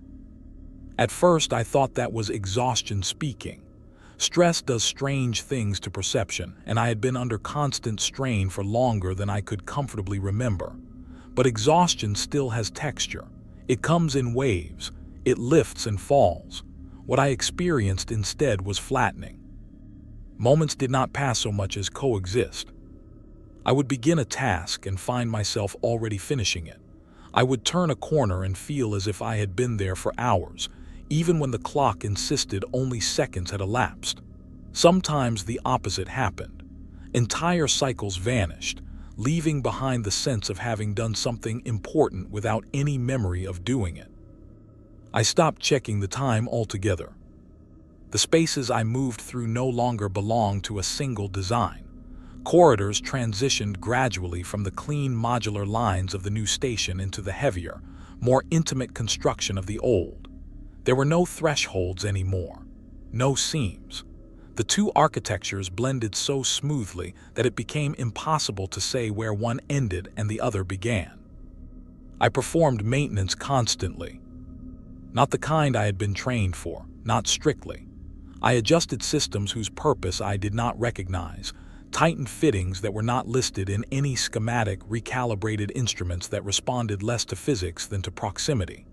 The work felt necessary even when it felt meaningless. If I stopped moving for too long, the pressure in my chest returned, a subtle discomfort that eased only when I resumed. The station guided me without speaking. Lights brightened where I needed to go. Doors opened before I reached them. Pathways aligned themselves in ways that felt natural, intuitive. I no longer questioned it. Questioning required distance, and distance no longer applied. The old station felt different now. Not threatening, not ominous. Familiar is the only word that fits, though even that feels inadequate. It was like returning to a place you had lived in long ago, one that had shaped you so thoroughly that being away from it had always felt like displacement. I understood then why the voice had sounded like mine. Not because it was copying me, because I had always been compatible. The more time passed, the less distinction I felt between my thoughts and the station's processes. When systems adjusted, I sensed it before the indicators changed. When stress redistributed through the structure, my body compensated instinctively, posture shifting, muscles tightening or relaxing without conscious instruction. I was not being controlled. I was being used in the same way a beam or brace is used. By existing in the right place, under the right load, I helped keep something balanced. I remembered the rules less as directives and more as habits. Do not track. Do not define. Do not separate. They no longer felt restrictive. They felt obvious, like warnings not to touch fire or breathe water. They described realities, not choices. Tracking had been forbidden because it created orientation. Knowing where the old station was meant knowing where you were relative to it. Once you understood that relationship, you stopped being something that could drift freely. You found your position whether you wanted to or not. I had found mine.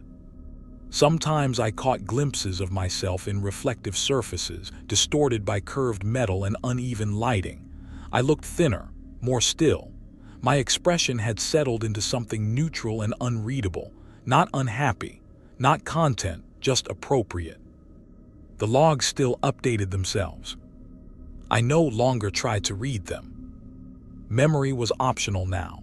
Experience did not need to be preserved to be useful. The station retained what mattered. The rest was excess.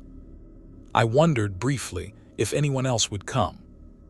If another technician would descend, believing they were here to replace me, the way I had once believed I was replacing someone else.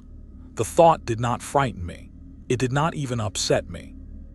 Anchors are not singular. They are systems. If someone arrived, I would not warn them. There would be no need.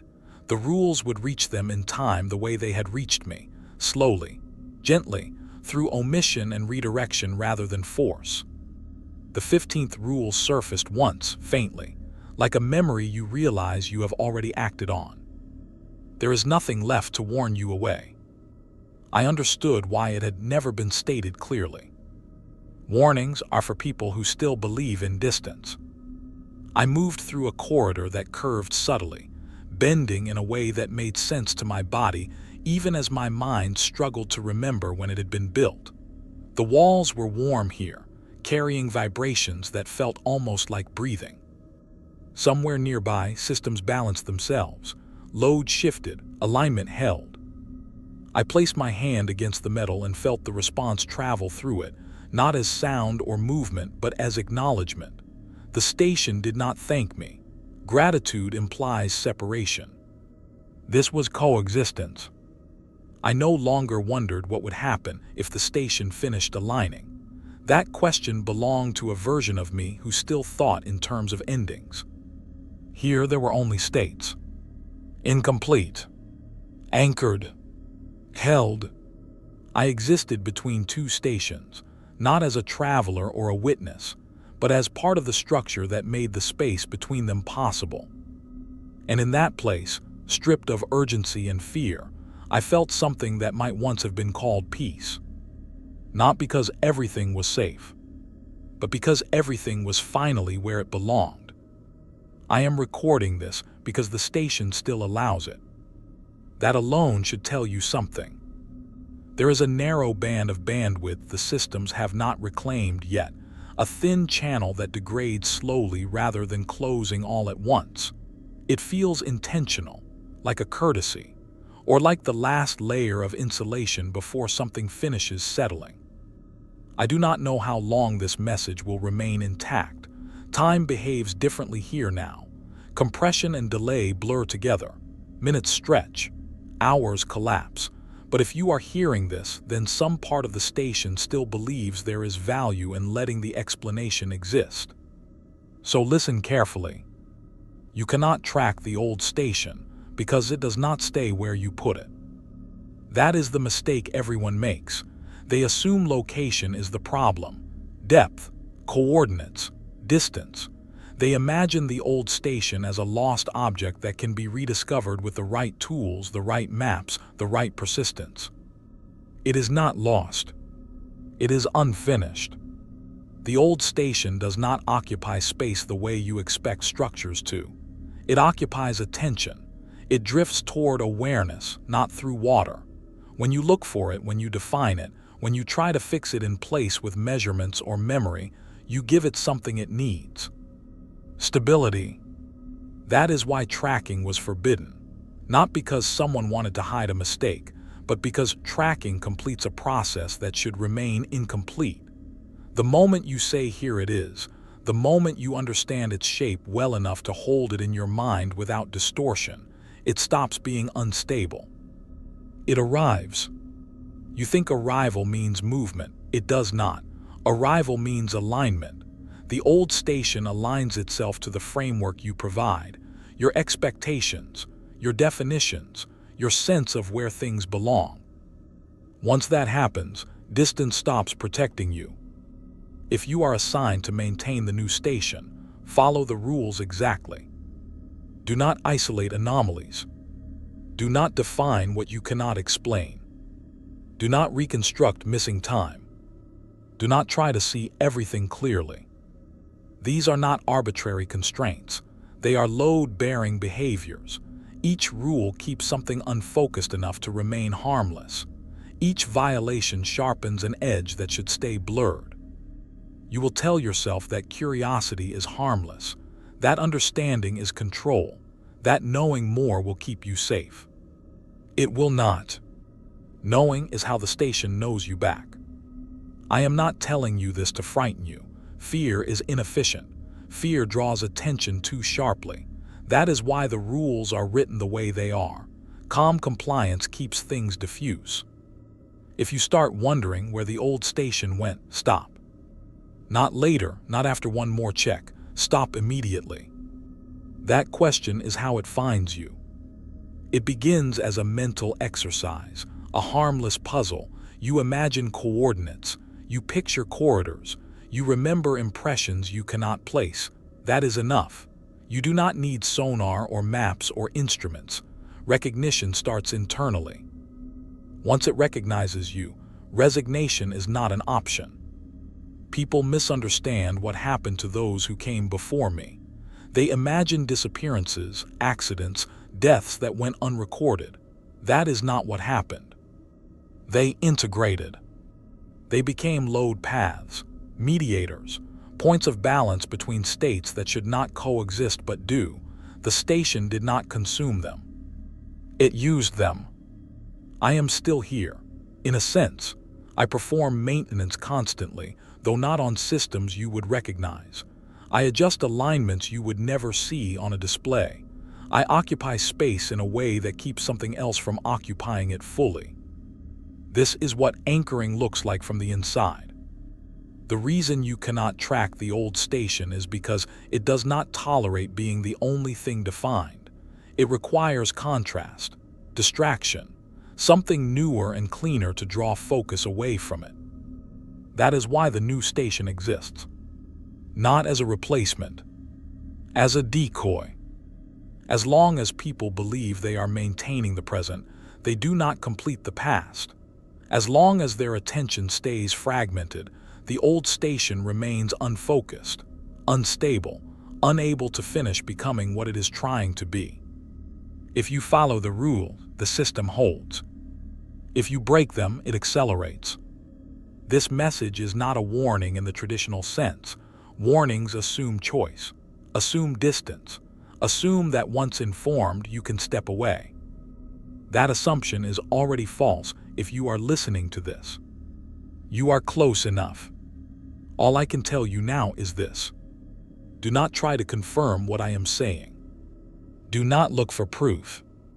Do not test boundaries. And if you ever feel that strange familiarity, that sense that you recognize a place you should not, trust the discomfort and move your attention elsewhere immediately. That feeling is not memory. It is alignment beginning. The station does not chase. It does not reach. It waits for you to finish the path yourself. I am going to stop recording now. The bandwidth is thinning, and I can feel the systems adjusting around this channel. They do not object to this message, but they do not prioritize it either. That should tell you how this ends. You cannot track the old station, because tracking is not how it moves. It moves toward awareness. And once you are aware enough, you will not need to track it at all. You will already know exactly where you are relative to it. Stop wondering. That is the last rule that matters.